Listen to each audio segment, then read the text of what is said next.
Shalom mes amis, shalom frères et sœurs en Christ. Encore heureux de vous retrouver dans notre troisième exhortation sur la nécessité et le bénéfice de la foi en Jésus-Christ. Parce que nous pouvons voir la foi, la parole de Dieu, nous pouvons voir la foi en Dieu, nous pouvons voir la foi, la réalité, à nos médecins, à nos médicaments.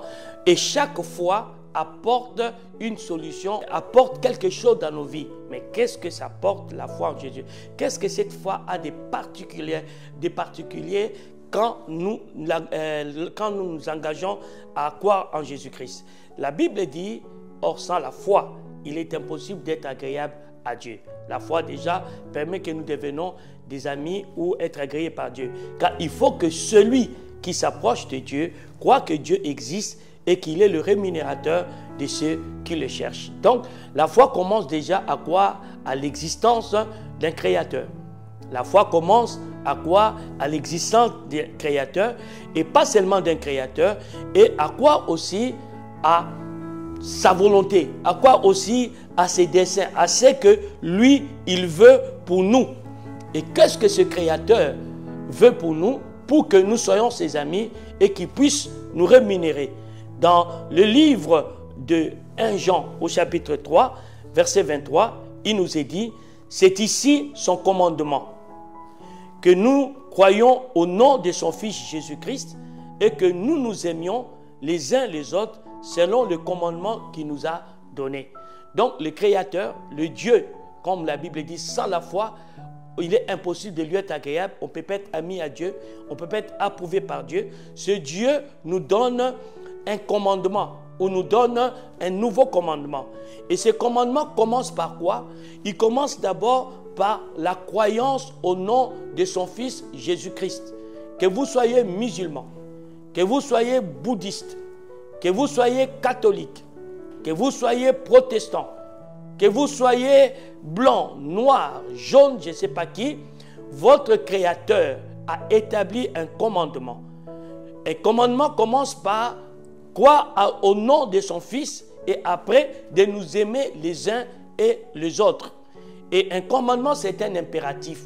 Un commandement est une règle établie, un principe que nous devons absolument nous soumettre ou appliquer si nous voulons recevoir, bien aimé, de bénédictions ou être approuvés par le Créateur.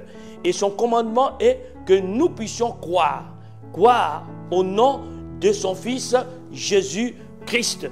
Donc il est important que nous tous, étant enfants de Dieu ou des créatures de Dieu, et que nous croyons que Dieu existe, quelles que soient nos religions, quelle que soit notre éducation religieuse ou spirituelle, dès que nous croyons qu'il y a un créateur, ce créateur veut que nous croyions à son Fils, que ce soit un commandement. Avant de faire quoi que ce soit, de commencer d'abord à croire à son Fils. Et qu'est-ce que la foi à son Fils à son Fils Jésus-Christ, au nom de son Fils Jésus-Christ, peut nous rapporter, bien aimé, encore. Et c'est ce que nous allons voir dans le livre de Jean, au chapitre 1, le verset 12 nous dit clairement, et j'aime bien ce passage, il nous dit, mais à tous ceux qui l'ont reçu, à ceux qui croient en son nom, il leur a donné le pouvoir de devenir enfants de Dieu. La Bible dit, la foi en Jésus-Christ nous rend capables, nous donne la capacité, le potentiel de manifester la nature de Dieu. Parce que l'enfant veut dire descendant d'eux. Donc, quiconque croit en Jésus ne voit pas Dieu simplement comme un créateur, comme un tout-puissant, mais il établit une relation particulière avec Dieu, celui de père et d'enfant. Celui d'avoir un père comme le Dieu créateur des cieux et de la terre. Cette réalité, aucun prophète de l'ancienne alliance a pu le vivre. Et aujourd'hui, nous qui sommes dans la nouvelle alliance, nous avons la possibilité, en engageant seulement notre foi au nom de son Fils Jésus-Christ, de devenir enfant de Dieu. Et c'est ce que Jean répète encore dans le livre de Jean, de 1 Jean au chapitre 3, les versets 1 et 2. Il les répète encore, il dit, voyez quel amour le Père nous a témoigné pour que nous soyons appelés enfants de Dieu. Et nous le sommes. Si le monde ne nous connaît pas, ce qui ne l'a pas connu, bien-aimés, nous sommes maintenant enfants de Dieu. Et ce que nous serons n'a pas encore été manifesté. Mais nous savons que lorsque cela sera manifesté, nous serons semblables à lui parce que nous le verrons tel qu'il est. Il est important, chers amis, que nous comprenions que par la foi en Jésus, Dieu nous témoigne un amour qui nous métamorphose, qui transforme les humains au divin, qui fait des hommes ordinaires. Bien-aimés, il fait des enfants de Dieu. Des gens impurs, il fait de nous des saints. Des gens mauvais, il fait de nous des gens bons comme lui. Et il est important que vous compreniez que ces métamorphoses, ces transformations est important pour le voir. La Bible dit, c'est ceux qui seront métamorphosés, transformés, qui les verront.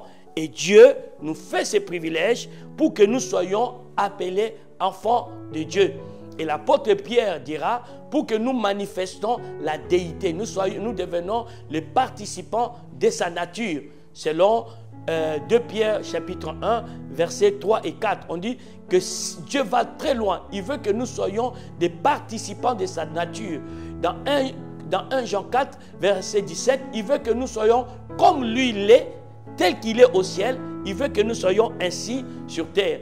Et pour cela, nous devons d'abord passer par la croyance au nom de son Fils Jésus-Christ. Et c'est cette croyance qui va nous donner la capacité, qui va nous donner le pouvoir de devenir enfants de Dieu. Pas selon la chair, mais selon la volonté souveraine de Dieu. Quel privilège, quelle bénédiction, bien-aimés, car nous vivons dans un monde où toutes les créatures, bien-aimés, ne sont pas enfants de Dieu, mais nous sommes tous créatures de Dieu. Ceux qui sont enfants de Dieu ne sont seulement ceux qui croient que le Seigneur Jésus-Christ est le Fils unique de Dieu et qui est venu dans le monde pour réconcilier le monde avec son Père. Dans Éphésiens 2, verset 19, on montre les 3 races qui existent sur la terre. Ainsi donc, vous n'êtes plus des étrangers ni des gens de dehors, mais vous êtes concitoyens de saints, gens de la maison de Dieu. Voyez-vous, donc dans le monde, on trouve des étrangers. 2, les gens de dehors. 3, les concitoyens des saints ou les gens de la maison de Dieu. Ici, le mot maison veut dire famille. Alors, quand on parle des étrangers, ça veut dire tout simplement les gens qui n'ont rien à voir avec Dieu, comme l'apôtre Paul dit dans Éphésiens 4, verset 18. On dit, vous êtes étrangers aux choses de Dieu. Donc, ça ne leur intéresse pas, n'est-ce pas? Et les gens de dehors sont des gens, des religieux, qui peuvent fréquenter la maison de Dieu, qui peuvent fréquenter la famille de Dieu, musulmans, catholiques, évangélistes, pentecôtistes. Mais les gens de la maison, les concitoyens des saints, ce sont ceux qui sont nés de nouveau, qui ont reçu le pouvoir de devenir enfants de Dieu. Et la Bible dit que tel que Dieu est, tel que nous sommes et nous devons être. Et cette pensée d'être enfant de Dieu, ce n'est pas simplement une théologie, ce n'est pas du tout une philosophie. C'est réellement ce que Dieu veut. C'est vraiment ce que Dieu entend. Il a dit, vous êtes de Dieu. Vous êtes des fils du Très-Haut. Cependant, vous mourrez comme des hommes. Quelqu'un voyait que c'était une pensée que le Seigneur avait dès le commencement. Il avait ça dès le commencement. Il voulait que nous soyons comme lui. Cela se trouve dans le livre des Psaumes 82, verset 6. Il dit, j'avais dit, vous êtes de Dieu. Vous êtes tous les fils du Très-Haut. Verset 7, cependant, vous mourrez comme des hommes, vous tombez comme des princes quelconques. Voyez-vous, lorsque nous acceptons pas cette déité, cette nature de Dieu, nous allons mourir et souffrir sur terre pour rien. Or, tu as l'occasion de vivre sur terre comme un héritier. Car la Bible dit, si vous êtes fils de Dieu ou si vous êtes enfant de Dieu, vous êtes aussi héritier de Dieu. Permets-moi aujourd'hui de t'encourager et de t'amener à faire cette prière qui va te transformer de l'homme à Dieu, de l'enfant de tes parents à l'enfant de Dieu. Si tu peux fermer tes yeux là où tu es et que tu fasses cette prière après moi. Ferme tes yeux, répète après moi. Il est écrit à tous ceux qui l'ont reçu et qui croient en son nom, elle a donné le pouvoir de devenir enfant de Dieu. Aujourd'hui, après avoir entendu l'évangile de paix, l'évangile de la réconciliation, je reçois cette parole comme la vérité. Et je crois au nom du Fils de Dieu, Jésus-Christ. Et par conséquent, je deviens un enfant de Dieu authentique. Par conséquent, je manifeste la vie des déités. Je manifeste la nature de Dieu. Je ne suis plus étranger aux choses de Dieu. Maintenant, je suis connecté avec le ciel et j'ai une communion parfaite. Je vis dans une harmonie exceptionnelle, excellente avec mon Dieu. Au nom de Jésus-Christ. Amen. Que Dieu te bénisse pour ce courage que tu as pris de faire cette prière. À bientôt.